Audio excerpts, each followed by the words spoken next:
च विद्महे विष्णुपत्नी च धीमहि तन्नो लक्ष्मी प्रचोदयात्।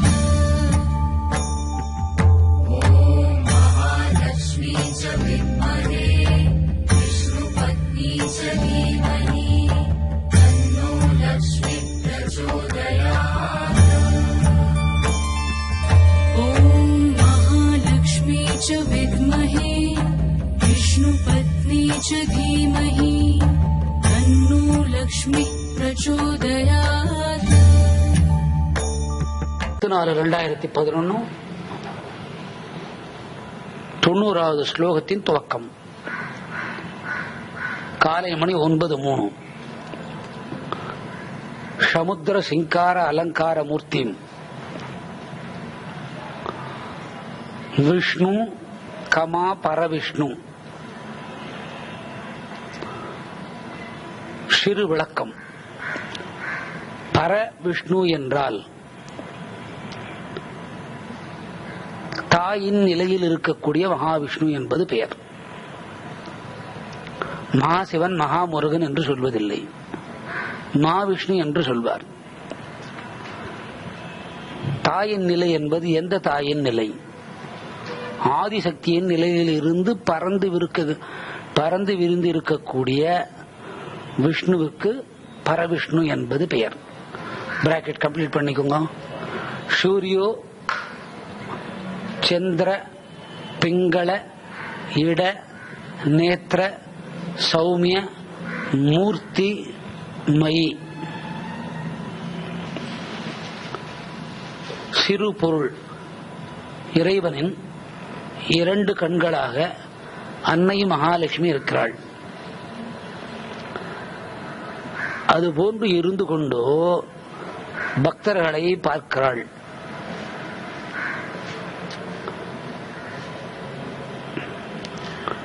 ஒரு கண் சூரியன், ஒரு கண் சந்திரன். பிங்களை என்று சொல்லக்கூடிய வலதிலே சூரியன் கண், இடா என்று சொல்லக்கூடிய நிலையிலே சந்திரனின் கண் இடது. ஸ்லோகம். சௌந்தர்ய சேவா மூர்த்தி கோபிகா அமிர்த சஞ்சீவனி மந்திர ஜப கிருஷ்ண கோவிந்த கண்ண பரந்தாம நாராயண பீதாம்பரதாரி நாம ஜப மங்களம் மங்களாசாசனம். இறைவன் மனிதனை இறங்கி பாடுவது என்பது பொருள். சுப்ரபாத பாசுர ராகஹரிவதனி.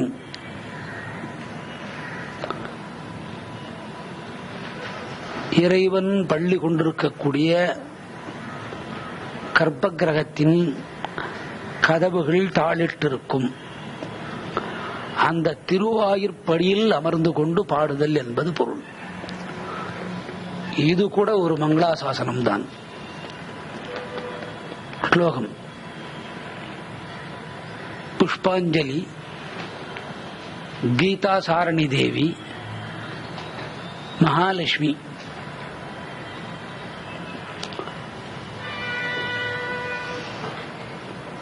புஷ்பம் என்றால் தாமரை, அல்லி,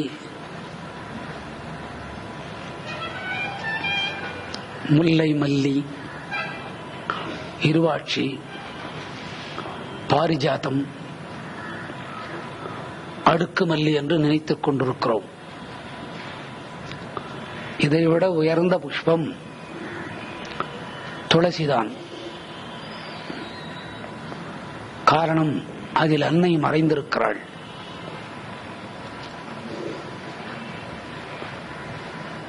எந்த அன்னை மறைந்திருக்கிறாள்? மகாலட்சுமி மறைந்திருக்கிறாள்.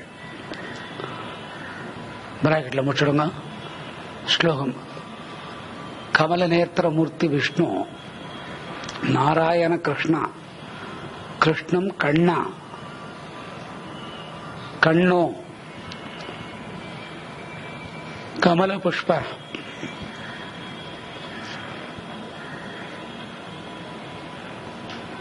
தேவ மந்திர புஷ்பரூபணி, அதாவது துளசியும்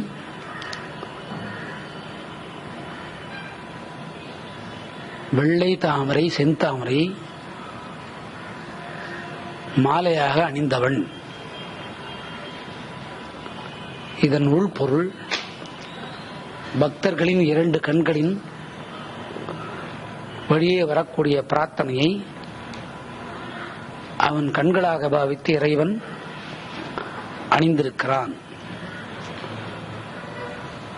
கோதம் கோதாம் கோதைம் கோதலட்சுமிம் கோதா கீதம். சிறுபொருள் கோதா என்பது ஒரு பெண்ணின் பெயர்.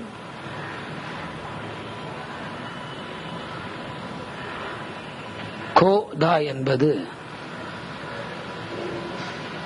பசுவின் தன்மை என்பது பொருள். கோதா என்பது மகாலட்சுமி பசுவுக்குள் மறைந்திருக்கிறாள் என்பது பொருள். கீதாம் மறுபடியும் ஸ்லோகம். கீதாம் கோதாம். இந்த கோதை என்று சொல்லக்கூடிய பசுவின் ரூபத்திலே இருக்கக்கூடிய, பசுவின் உடல் அனைத்திலும் மறைந்திருக்கக்கூடிய அன்னை வழிபட்ட இடம் கீதையில். மறுபடியும் கீதாம் கோதாம் திருச்சானூர் மந்திரு தேவி தேவி மகாலட்சுமி பாத நமஸ்துதே. இப்ப இதுக்கு பொருள் சொல்லணும், அவ்வளவுதான். 90வது ஸ்லோகம் முற்றும் பொருள் தொடரும். ஆக இந்த அனாதியானவன்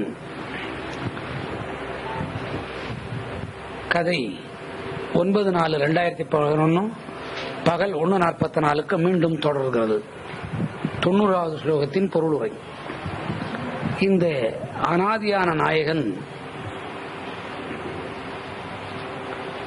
பல அவதாரங்களை எடுத்தான். எடுப்பதற்கு முன், அதாவது மச்சத்திற்கு முன், மச்சாவதாரத்திற்கு முன் அரங்கனாக பள்ளி கொண்டிருந்தான். அவனுக்கு கூட ஒரு ஆசை வந்திருக்கும். பூலோகத்தில் சற்று அமர்ந்து மக்களோடு இருந்து மக்களோடு உருவாடி தான் ஒரு அச்ச சிலவதாரமாக இருக்க வேண்டும் என்று நினைத்திருப்பான். அதற்கு அமைந்த குலம்தான் பாண்டவ கௌரவ பங்காளியின் வம்சத்து வழியே வந்த பாண்டவரின் முடியும் கால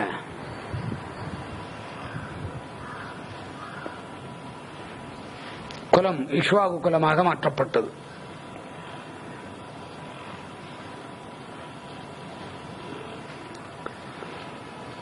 கோபுரம் சமைத்து விட்டான்.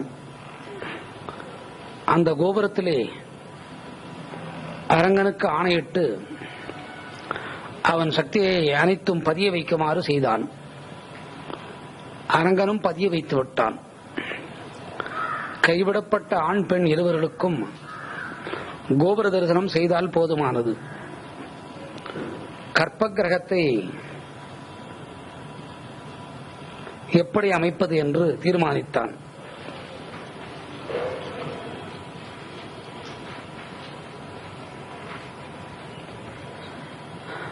பெருமாள் சிற்ப சிலையாக படுத்திருந்தான். அரங்கநாதா சற்று எழுந்திரு, நீ சொர்க்கத்தை காட்டியருடையவன். அந்த சொர்க்கத்திலிருந்து நீ இங்கே வந்திருக்கிறாய். நான் உன்னை இங்கே அழைத்து வந்து விட்டேன். முன்பக்கம் யாரோ பேசிக் கொண்டிருக்கிறார்கள். ஆக நான் உன்னை பார்க்கும்போது நீ நெருப்பான தங்க கலரிலே இருந்தாய். நான் சொர்க்கலோகம் என்று நினைத்திருந்தேன். அல்ல, அது சொர்க்கலோகம் அல்ல, சொர்ணலோகம். அது சொர்க்கலோகம்தான். என் முன்னோர்கள் பாரத போர் முறையின் முடித்து பல புண்ணியமான காரியங்கள் செய்திருக்கிறதுனால்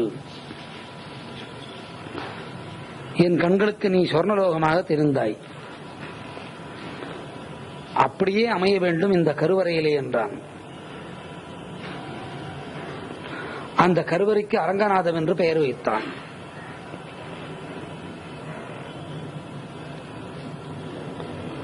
அவனையே அரங்கநாயகி ஆக்கினாள்.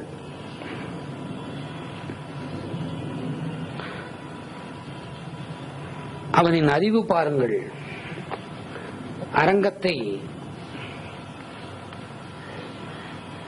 முன்னிலையில் நிறுத்த ஸ்ரீரங்கநாதம் என்று பெயரை வைத்து விட்டான்.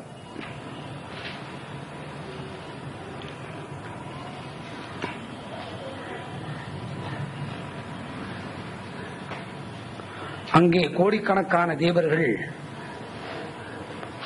தவம் இருக்கிறார்கள். ராஜகோடி தேவம் என்பது அதற்கு பெயர். அந்த இடம்தான் ராஜகோபுரமாக சமைக்கப்பட்டது. உள் சொர்ணவ நிறத்தில் அரங்கன், பார்ப்பதற்கு கச்சரை போல் தெரியும்.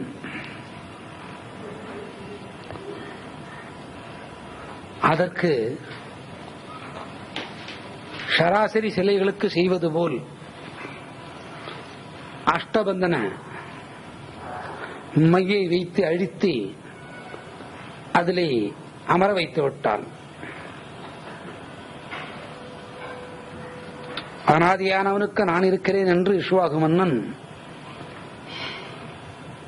கும்பாபிஷேகம் பிரம்மனை கூப்பிட்டு அனுப்பி பிரமாதமாக செய்துவிட்டு சம்ரோக்ஷணத்தை முடித்தான்.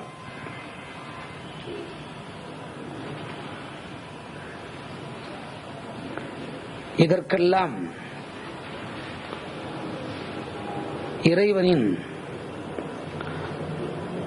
உடலில் அனாதியான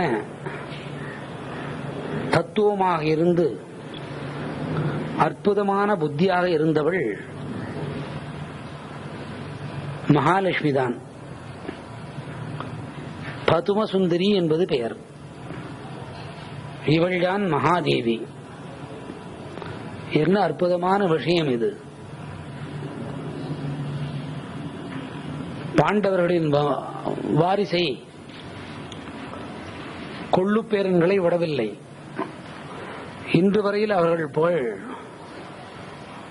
மண்ணிலே இருக்கின்றது. தர்மத்திற்கு அப்படி ஒரு பெயர். அதுதான் தர்ம சிந்தனை. நாம் ஒரு நாள் இறைவனை சேவித்து அடுத்த வருடம் பார்ப்போம். மரண பயம் வந்ததனால், பூனாகம் வந்து கடிக்கும் என்பதனால் அந்த இஷ்வாகு மன்னன் சுகதேவரின் வழியாக பாலிலை கேட்டான். இந்த பாலிலை என்பதுதான் மகா தத்துவம். இந்த மகா தத்துவம் தான் ஞான உபதேசம். இந்த ஞான உபதேசம் தான் பிரம்ம தத்துவம். அவனுக்கு என்ன தோன்றியது? இந்த 16 கிரகங்களோடு உடல் சென்று அரங்கனை சேவிப்போம் என்று நினைத்தான். இங்கே கங்கணம் கட்டிக்கொண்டான். அங்கே சென்று அவனை கீழிறங்கி அரங்கத்திலே வைத்து ஸ்ரீ அரங்கநாதன் என்று பெயர் வைக்க வேண்டும் என்று தீர்மானித்தான். இதுதான் தர்மத்தின் தத்துவம். இந்த தர்மத்தின் தத்துவத்தை அன்னை உடனிருந்து சாதித்து காட்டினாள். அதற்காக தான் ஸ்ரீ அரங்கம் என்பது பெயரானது. ஸ்ரீ ரங்கநாதன் ஆனான். அந்த 90வது ஸ்லோகத்தின் தத்துவத்தை சற்று அந்த 90வது ஸ்லோகத்தின் தத்துவத்தை சற்று மீண்டும் அலசி பார்ப்போம். அதாவது மனித உடலிலே 16 வகையான திரேகங்கள் இருக்கிறது. காரிய திரேகம், காரண திரேகம், மாயா திரேகம், ஸ்தூலம் என்ற ஒரு உடல். இந்த ஸ்தூலம் என்ற உடல் கருவறையில் நிற்கும் முன் ஆகாய மார்க்கத்திலே காரிய திரேகம், காரண திரேகம் தயார்படுத்தப்படுகின்றது. அதன் சக்தி தந்தையின் விதையில் 2 மாதம் கர்ப்பமாக இருக்கிறது. அந்த விதை வெளியேறுவதில்லை, அது பாதுகாக்கப்படும். பல விதைகள் வெளியேறினாலும் பிறப்புக்கு என்று ஏற்படக்கூடிய விதை வெளியேறுவதில்லை. அது இறைவனால் பாதுகாக்கப்படுகிறது. அந்த பாதுகாக்கப்பட்ட 2 திரேகங்கள் விதையின் உள் இறந்த பிதர்களின் வழியாக புகுந்து தாயின் கருமுட்டையில் பதிகின்றது. இந்த 2ஐயும் சுற்றி, காரிய காரணத்தை சுற்றி ஒரு மாயை என்ற ஒரு பொருளை உருவாக்குகிறான். இந்த 3இன் சேர்க்கை ஸ்தூலம் என்ற உடல். அந்த ஸ்தூலம் என்ற உடலிலே சூட்சமம், அதிசூட்சமம், மகாசூட்சமம், 8 கரணம், 9 அந்த கரணம், 10 மகாகரணம், 11 வியாபகம், 12 பரம், 13 பராபரம், 14 சூன்யம், 16 பரசூன்யம், 15 பரசூன்யம், 16 மகாசூன்யம். 1 காரிய திரேகம், 2 காரண திரேகம், 3 மாயா திரேகம், 4 ஸ்தூலம், 5 சூட்சமம், 6 அதிசூட்சமம், 7 மகாசூட்சமம், 8 கரணம், 9 அந்த கரணம், 10 மகாகரணம், 11 வியாபகம், 12 பரம், 13 பராபரம், 14 சூன்யம், 15 பரசூன்யம், 16 மகாசூன்யம். இது ஏற்கனவே சொல்லப்பட்டதே, இப்பொழுது ஏன் சொல்ல வேண்டும்? இந்த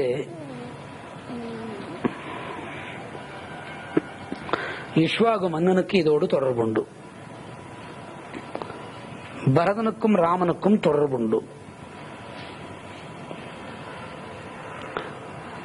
ஒரு மனிதனின் உடலில் 16 வகையிலும் கண்ணுக்கு தெரியாத ஒரு பிராணம் இயங்குகிறது. இந்த பிராணனின் நிலையில் குருவனிடத்தில் பக்தியின் நிலை மாறுபடும். இந்த இஷ்வாகு மன்னன் இறந்துபடுவான் என்று சொன்ன பின் அவன் பிராணன் 16 திரேகங்களிலும் அலைந்தது. அலைந்தவுடன் அதை சுருக்கி பூநாகத்திலிருந்து தப்பித்து 16 திரேகத்திலும் பிராணனை ஓட வைத்துக் கொண்டு விஷ்ணுவின் அனுகிரகத்தோடு இந்த திரேகத்தை உயரே கிளப்பி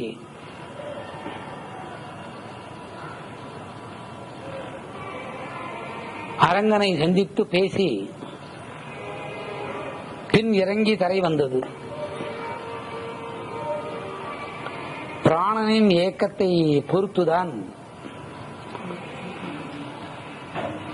பக்தியின் பாவநிலை முதிர்ந்து வரும். இங்கே அரங்கனை இஷ்வாகு பேரன் அதாவது பௌத்திரன் மகாகுருவாக பாவித்துக் கொண்டான். மகாகுருவாக பாவித்துக் கொள்வதற்கு ஒரு மனிதன் உயிரோடு இருக்கிற பொழுதே குருவின் திருவருளால் அந்த 16 நிலையிலும்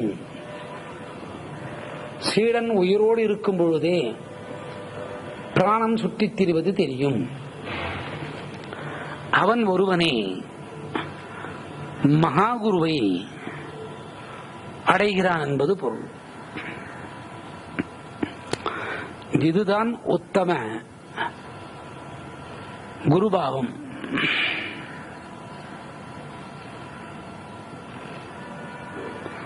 இதற்கு மேல் பிரேமகுரு என்பது, பிரேமகுரு என்பதன் பொருள் உலகில் குருவை தவிர ஏதுமில்லை என்று நினைப்பது.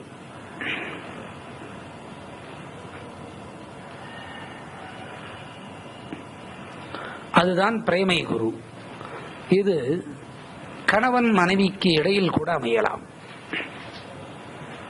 ஒரு பெண் ஷாரா நதியை தாண்டி யமனுடன் சென்று கணவனை மீட்டு வந்தாள். தொழுநோயாய் அடைந்த கணவனை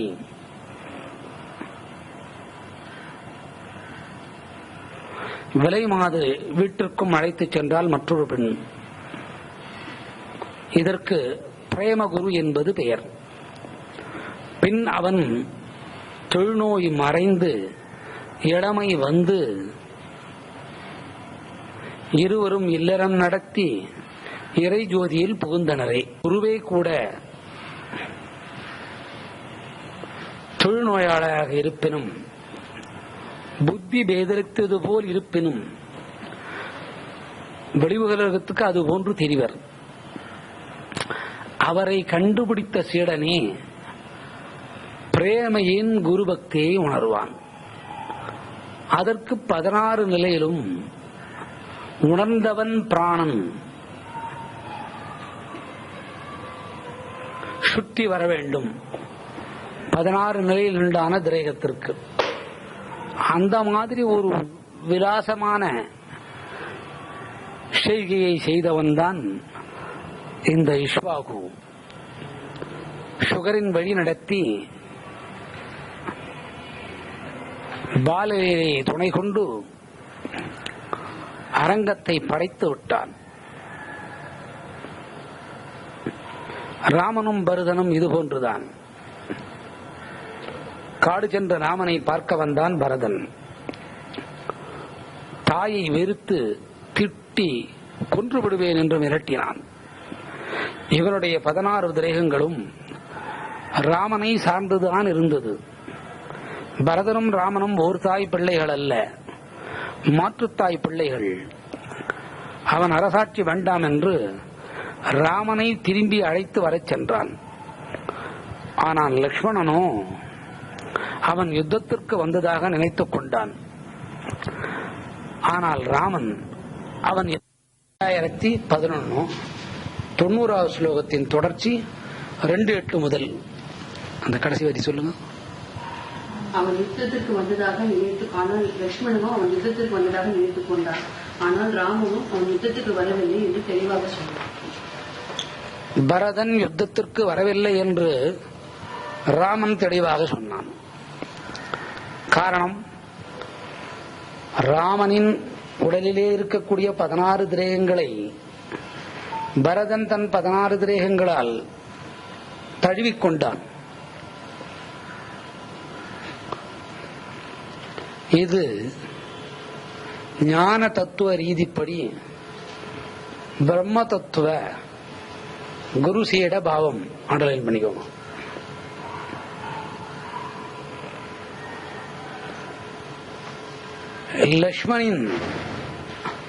லக்ஷ்மணனின் பாவம் பரதன் போருக்கு வருகிறார் என்று நினைத்தான். இறைவனோடு உடனிருப்பவன், ராமனோடு உடனிருந்தவன். அதற்கு யுத்த பாவம் என்பது பெயர். அதனால்தான் ஊர்மிளை ராமனோடே லட்சுமணனை அனுப்பி வைத்து விட்டாள். பெண்ணுறுத்திக்கு அனைத்தும் தெரியும் போலும். அனைத்து உலகங்களும் 5 அறிவு வரை வித்யா தத்துவத்திலே புகுந்து அவித்யா தத்துவத்திலே உருவெடுத்து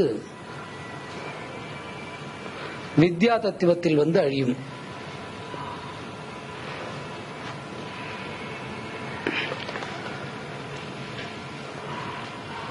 மனிதன் மட்டும் வித்யா தத்துவத்தில் துவங்கி அவித்யா என்ற மாயா தத்துவத்துக்குள் நுழைந்து சில காலம் இருந்து வித்யா தத்துவத்துக்குள் வந்து மறைந்து போகிறான். உதாரணம், இவனுக்கு 6 அறிவு உண்டு. தாயும் தகப்பனும் இணையும் முன் அருவமான திரவ நிலையில் விதை வெளிப்படுகிறது. இந்த விதையில் அன்னை மகாலட்சுமி கர்ப்பப்பைக்குள் போகிறாள். ஆகவே மனிதனுக்கு 6 அறிவு துவக்கமே வித்தையில் அமைகிறது. பிறந்து முடிந்து வளர்ந்தவுடன் உலகமாய என்னும் அவித்யா தத்துவம், அதாவது அழியக்கூடிய தத்துவத்தை கற்றுக்கொள்கிறான். உடல் மேல் பாசம் வைக்க சொல்வது இந்த வித்யா தத்துவம். அதனால்தான் பிறந்த குழந்தை மேல் தாய்க்கு பாசம், தாயின் மேல் குழந்தைக்கு பாசம், தகப்பன் மேல் மகனுக்கு பாசம், மகன் மேல் தகப்பனுக்கு பாசம்.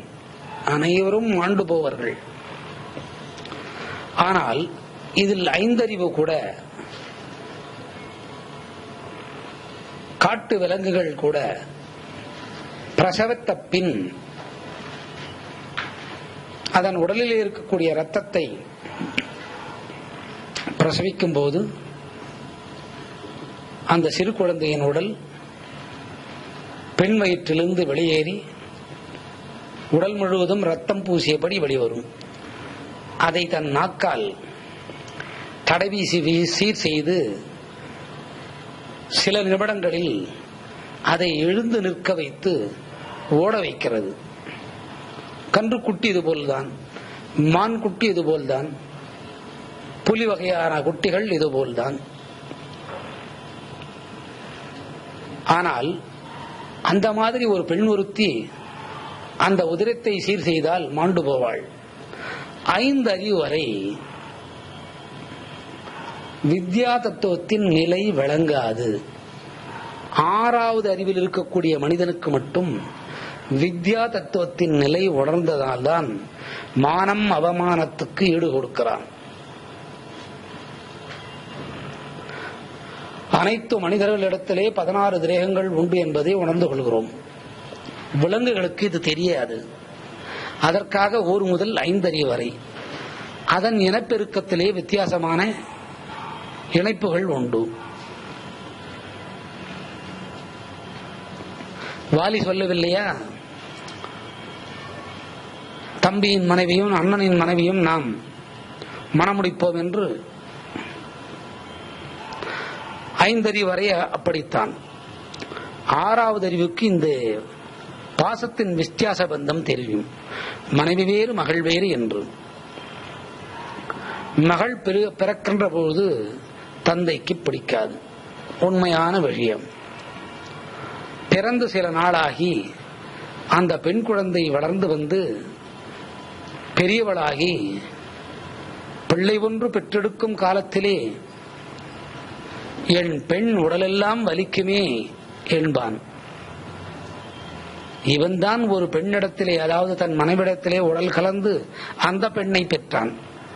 அவளும் அப்படித்தான் என் ஒன்று பெற்றிருப்பாள். இதுதான் வித்யா தத்துவத்தின் மனோநிலை. ஆகவே பாசத்தின் கூற்றின்படி மான அவமானத்திற்கு கட்டுப்பட்டு ஆடை கட்டியிருக்கிறான். இவனுக்கு 16 திரேகம் உள்ளது. ஆனால் இவன் உணர்ந்து கொள்வதில்லை. உணர்ந்து கொண்டானால் மகாகுரு பிரேமையும் பிரேம குரு பாவமும் இவனை ஆட்கொண்டு விடும். ஆன்மீகத்திலே பெரிய நிலை. இதற்காக தான் மனிதன் இறந்த பின் 16 நாட்கள் சோதகம் வைப்பான். கடைசி நாள் கசப்பு தலையாம். கெட்டு நொந்தவனுக்கு கசப்பு தலை வேறு கேடா, அதை கொண்டாடுவான். அசைவ உணவு சாப்பிட்டு தீர்த்து விடுவான். என்ன வினோதம்!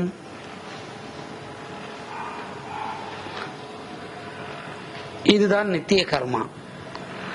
இந்த 16 நிலைய திரேகங்களும் குருசீட பாவம் கலந்து பிரேம குரு வரையில் இஷ்வாகு மன்னன் தன்னை ஈடுபடுத்திக் கொண்டான். அரங்கனும் நமக்கு கிடைத்தான். இதுதான் அனித்தியமான உண்மை, நித்தியமான உண்மை. சற்று பொறுத்திருந்து பார்ப்போம். 9/4/2011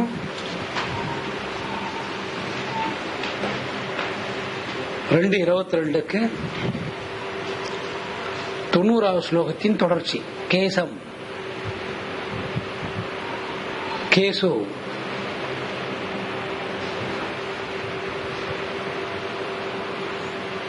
தாமம் பிராக்கெட்ல முடி, மாதவம் மாதவ தேவம், மாயாதிரேக சுக்த சம்மோக்ஷண தேவம், மானுஷ்ய திரேக காரிய வம்ச விருத்தி விருத்தாவ தேவிமயி மகாலட்சுமி, சமுத்திர கைடவநாதம் கேசவ மாதவ தர்சன ரூபிணி மகாலட்சுமி, கேசவ மூலாதாரம், மண்ணின் நிலை ஓம் என்ற நாதம் பிராக்கெட்ல.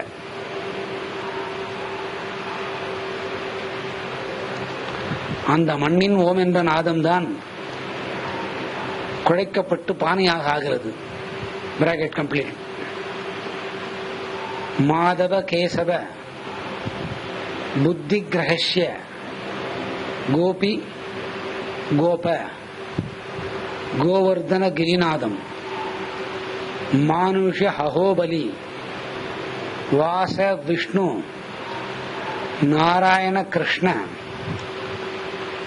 கண்ணவ கேசவ மாதவம், மாதேவி மகாலட்சுமி, சமுத்திர அகங்கார சம்மாரம், சம்மார ஹரணி கைடவநாதம்,